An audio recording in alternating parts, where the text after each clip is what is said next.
হয়েছে। কি বলবো, আমি কেমন করে বলবো? আবেগে আপ্লুত হয়ে আমি আজকে নিজের সমস্ত কথাকে হারিয়ে গিয়েছি। কারণ আমি শুধু এই কথাটা বলবো, বিশ্বের 200 কোটি জাগ্রত মুসলিম চেয়ে দেখো, তোমাদের সাথে ভোলার মানুষও আজকে জাগ্রত। ভোলার মানুষ আজকে রাজপথে। আজকে প্যালেস্টাইনে ভূমিকম্পের মতো ধ্বংস স্তূপ হয়েছে। সমস্ত প্যালেস্টাইনের ইমারতগুলোকে, ঘর বাড়িকে ধ্বংস করে দেওয়া হয়েছে। মা বোনদেরকে হত্যা করা হয়েছে। এর প্রতিকার এখনো হয়নি। অনেকে বলেছেন হলুদ কার্ড না লাল কার্ড। আমি বলবো হলুদ কার্ডের সীমানা পেরিয়ে গেছে। এখন ইহুদিদেরকে লাল কার্ড দেখাতে হবে। আমরা দলবদ্ধ নির্বিশেষে এখানে উপস্থিত হয়েছি একটি কারণে, সেটা হলো আমরা প্যালেস্টাইনের জন্য আছি। আমরা প্যালেস্টাইনকে ভুলবো না, আমরা প্যালেস্টাইনকে আমরা ভালোবাসি। এই জন্য আমরা একত্রিত হয়েছি। একটি জিনিস কিন্তু আপনারা বলেন নাই, কোন বক্তা বলেন নাই, তার জন্য এই প্যালেস্টাইনিয়ানদের জন্য এই আল্লাহ, তার জন্য ইসরায়েলের প্রতিষ্ঠা, সেই সাম্রাজ্যবাদী আমেরিকার বিরুদ্ধে একটা কথা আমরা বলেন নাই।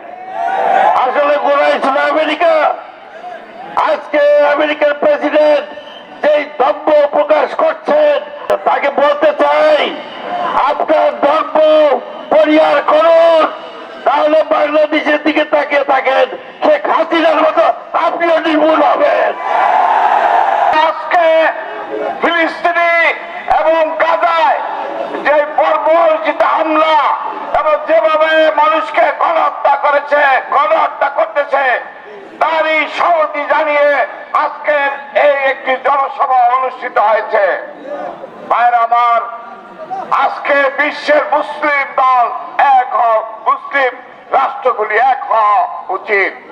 আজকে মনে পড়ে শহীদ রাষ্ট্রপতি জিয়াউর রহমান, তিনি বিশ্বের মুসলিম দেশগুলিকে ঐক্যবদ্ধ করার জন্য যে কাজ করে গিয়েছিলেন, তাকে আজকে শ্রদ্ধার সাথে স্মরণ করি। যে প্রথম বিশ্বযুদ্ধ হয়েছিল, তারপর শান্তি দেওয়ার জন্য লিগ অফ নেশন গঠিত হয়েছে, দ্বিতীয় বিশ্বযুদ্ধ হয়েছে, এরপর শান্তি দেওয়ার জন্য 1945 সালে জাতিসংঘ প্রতিষ্ঠা হয়েছে। শান্তি এবং নিরাপত্তার জন্য প্রতিষ্ঠা হয়েছে জাতিসংঘ। যদি আজকে ব্যর্থ হয়, তাইলে তৃতীয় বিশ্বযুদ্ধ অবশ্যম্ভাবী।